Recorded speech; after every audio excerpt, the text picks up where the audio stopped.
Well, I mean, that's not a spike. You know what I mean? It's only when you spike someone on their head. So I don't think that should be perfect. Maybe I mean, have you spiked anyone on their head? No, I never. That's Rampage. Yeah, that's Rampage. I never thought that was Anderson too. Kill He it, said, "That's bro. Anderson." I said, "No, that's Rampage." What was his reason? That was 21 years ago. You was a baby when that happened. The reason why I did that because it's a long story, but he pissed me off. That's my only time losing my temper in a fight. He's done a couple things to me, but the main thing he did, he was heel kicking me, and he like dislocated my jaw, like with the heels coming down like this, and I went down to cover up, and he told the referee I was knocked out. And those referees in Japan, they hated me. That happened in Japan.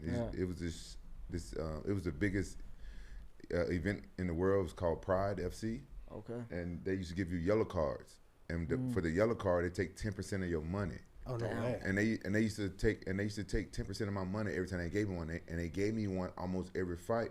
But the thing is, they was fucking me over already because the other fighters was making 3 times as much as me, and then I knew I was getting fucked over, and they were taking 10% when they gave me. Were they paying cash back then? Cash, all cash.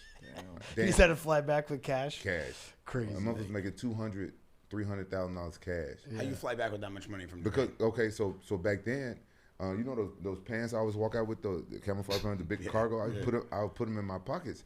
But when you go through the metal detector stuff, it was different back then. Yeah.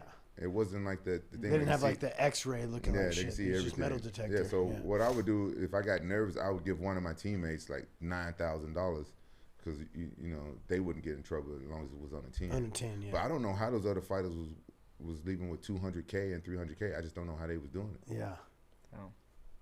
Wow. As you get ready for this next step of your career, you know, first of all, I want to say thank you for coming on the podcast.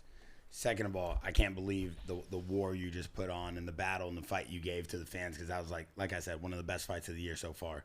So you should be very proud. And I think the UFC is very happy to have you on the roster. I think you're bringing back a lot of love to fighting. Rampage always talks about how he likes to see it on the feet and he likes to see the fight, not just go straight to the ground. Obviously, TJ talks about you got to do to win, though. Yeah. So you don't want to get caught up in that. I think you were very critical of Khalil Roundtree when he fought Alex Pereira about not shooting in and trying to go to the ground because you got to do whatever you got to do to make the belt for the future millions. But as a fan, that was a battle. So I appreciate that. TJ, thank you for joining in. Yeah. Last couple of minutes, just want to have you in here. Yeah, of course, man. Just a fan of the fight. We got to watch it and then talk about it yesterday, so it's cool to have you here right after we just got done watching the fights and talking about it. So it's dope, man. Especially after a war like that, right? I mean, did you guys get fight of the night? I'd imagine, right? Yes. But you don't look like you went through a war. You look pretty fresh and clean right now. I'm good now. Yeah. Especially when you look at like the significant strikes were landed.